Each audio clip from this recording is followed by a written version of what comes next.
నమస్తే దోస్తులుగా మనకు పొద్దుగాల అయితే ఒక వంట అయిపోయింది. మళ్ళీ మధ్యాహ్నం మనకు బీర్నంది కొమ్ము తండాలు అయితే ఒక 3 మేకలు అట్లనే ఒక 30 కిలోల చికెన్ బోటి అన్ని అనాలని అయితే మా తమ్ముడు అయితే ఫోన్ చేసిండు. ఇక ఫోన్ చేయగానే మేమైతే టక్కన అక్కడ పోయి చూస్తారు అయితే మంచి అన్న అయితే మనకు రెడీ పెట్టేసారు.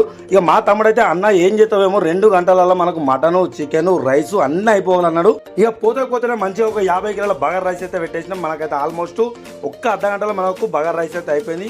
ఎగిరితంలో అనినా కానీ మనకు రైస్ అయితే మంచిగా పర్ఫెక్ట్ గా అయితే దిగిపోయింది. ఇక రైస్ అయితే అయిపోయింది కాబట్టి పక్కకు పెట్టేస్తున్నాం.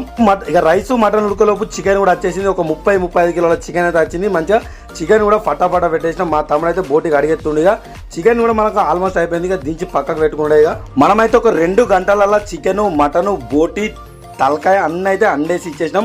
ఇక మటన్ కూడా అయిపోయింది కాబట్టి మనలో మంచిగా దించేస్తారు. ఇక అలాగైతే అస్సలు లేతలేదు అది. ఇక దించి పక్కకైతే పెట్టేసి మంచిగా ఫుడ్ అయితే ఇక అందరికి వడ్డించేస్తారు. ఫుడ్ అయితే టేస్ట్ అయితే జబర్దస్త్ అయిందట. ప్లీజ్ మన వీడియో నచ్చినట్లయితే సబ్స్క్రైబ్ చేయండి, షేర్ చేయండి, లైక్ చేయండి, కామెంట్ కూడా